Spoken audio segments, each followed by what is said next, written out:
အင်္ဂါနေ့မွေးသူအားလုံးမင်္ဂလာပါ2026ခုနှစ်ဧပြီလ10ရက်ကနေ14ရက်နေ့တောတွင်မှာအပြိုင်ဆိုင်အားလုံးကိုကျော်လွှားပြီးတော့ဘဝတိုးတက်မှုအောင်မြင်မှုတွေကိုရနိုင်တယ်ငွေကြေးကုန်ကျများမယ်ဝင်ငွေလဲတိုးပါတယ်အလုပ်တွေအောင်မြင်မယ်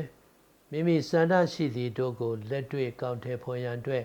အထူးအခါကောင်းကြရောက်တဲ့နေရာထိုင်ခင်းကိစ္စအတွက်ဆောင်ရွက်မှုတွေအဆင်ပြေမယ်ကာလတန်ကြာရပ်တန့်တဲ့လုပ်တွေကိုလည်းပြန်လည်ဆောင်ရွက်အကျိုးပေးခြင်းကိုကြုံနိုင်တဲ့အနေအထားရှိပါတယ်ဘေးဒီမေးကျင်တဲ့အကြောင်းလေးပေါ်လာရင်ဒီစမ်းစာနေဖို့ application ကိုအသုံးပြုပြီးတော့မင်းများလိုက်ရုံနဲ့ကိုယ်တိုင်ကိုယ်ကျလူတွေ့လာမေးတဲ့အတွေ့အကြုံမျိုးရရှိအောင်စ조사ပေးထားတယ်ဒါကြောင့်စမ်းစာနေဖို့ application ကိုယုံကြည်စွာသုံးချနိုင်ကြောင်းတင်ပြပါတယ်10ရက်နေ့မှာအလုပ်တိုးချဲ့ခြင်းကံကောင်းခြင်းရှိမယ်9ရက်နေ့မှာရံများမယ်10ရက်နေ့မှာစိတ်ချမ်းသာစရာနဲ့တိုးတက်မှုတွေကိုရရှိမယ်17ရက်နေ့မှာအရက်ဝင်းနဲ့ဆက်ဆက်ပြီးလုပ်တဲ့လုပ်တွေအကျိုးပေးမယ်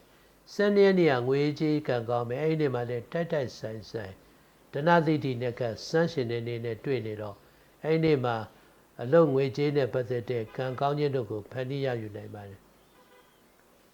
73ရက်နေ့မှာရံများမယ်မတော်တဆထိခိုက်မှုယူဆရမယ်ညာချီညာလက်အသေးစားထိခိုက်မှုယူဆရမယ်14ရက်နေ့သကြံကြတဲ့နေ့ဖြစ်တယ်14ရက်နေ့နေကင်း7:49မိနစ်မှာသကြံကြမယ်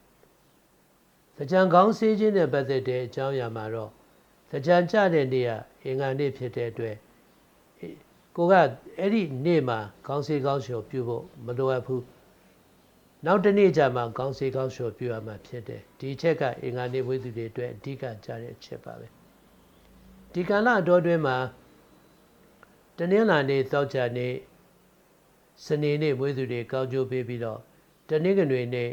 ဗုဒ္ဓနေ့မွေးသူတွေကတော့ကိုယ့်ကိုစိတ်နှောက်ယှက်ပေးတတ်တယ်တစ်လေးကိုကနန်းနေအကျိုးပေးတယ်အဝါရောင်အညိုရောင်မိခိုးရောင်တို့ကိုသုံးပြီးတော့လိုရှိရာကိစ္စဆောင်ရွက်ပါဒနာသိတိနဲ့ကစမ်းရှင်တဲ့နေ့ဖြစ်တဲ့ဧပြီ12ရက်နေ့မှာပိုက်ဆံကြွေစေးတစ်စေးကိုအမွှေးနာသာပယ်ဖြန်းပြီးတော့လူနဲ့ဆောင်ယူလိုက်ပါ